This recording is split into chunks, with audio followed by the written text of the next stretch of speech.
Apakah diperkenankan mengulang sholat fardu dalam hal dirasa kurang khusyuk saat melaksanakan sholat? Diperkenankan, boleh-boleh saja sepanjang masih berada di waktunya, gitu kan?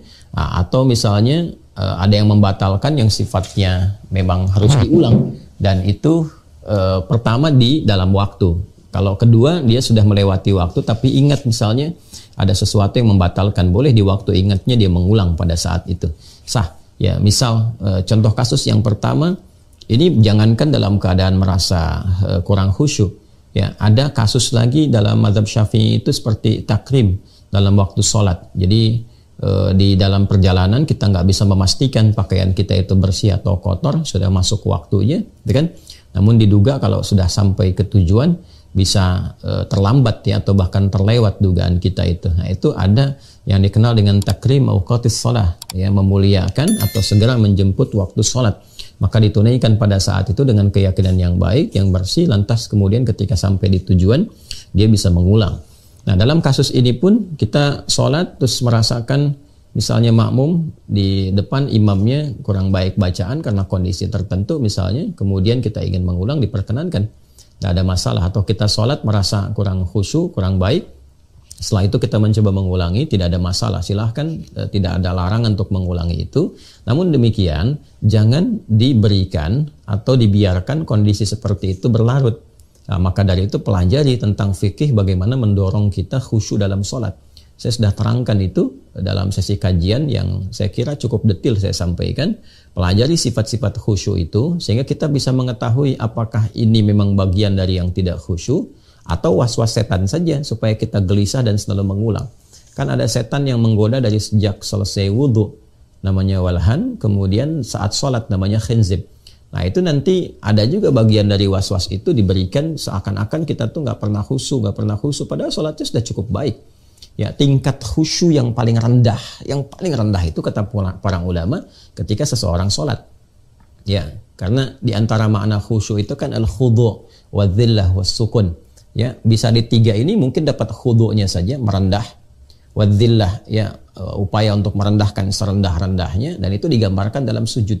Makanya di Al-Bukhari nanti ada hadis, setan itu ketika melihat anak cucu Adam sujud, dia histeris itu teriak.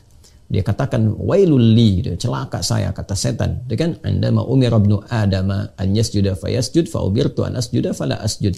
Ketika anak cucu Adam diperintahkan untuk sujud, dia segera sujud. Sedangkan aku diperintahkan sujud, aku tidak sujud. Dia histeris itu. Ya, makanya kalau masuk kategori al-khudu' bagian pertama dengan sholat saja, ada ulama yang menyebutkan sudah masuk kategori khusyuk, tapi paling rendah. Ya, khusyuk dalam arti praktikal, dia menunaikan sholat untuk bersujud kepada Allah, masuk formalitas. Tapi khusyuk dalam segi maknawi yang menghasilkan segala feedback kemuliaan dari situ.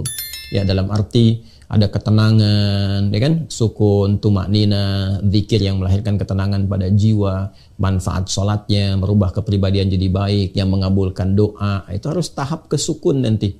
Ya, al-khudu' wadzillah wassukun. Nanti kriterianya ada lagi, menyiapkan diri dengan pakaian yang baik, kan? Ya bani Adam khudhu zinatakum 'inda kulli masjid. Kemudian apalagi menghadirkan suasana akan menghadap Allah dengan menyempurnakan wudu, Quran surah ke-5 ayat ke-6. Merasakan suasana mungkin sholatnya sholat terakhir yang ditunaikan, Quran surah kedua Al-Baqarah ayat 45 sampai 46, seperti yang pernah saya ajarkan. Ya, maka dalam kondisi itu pelajari supaya kita tidak dijebak dalam waswas syaitan. Ya, jadi setiap sholat nanti diulang. Nah, kalau ada perasaan begitu, itu setan yang sedang bermain.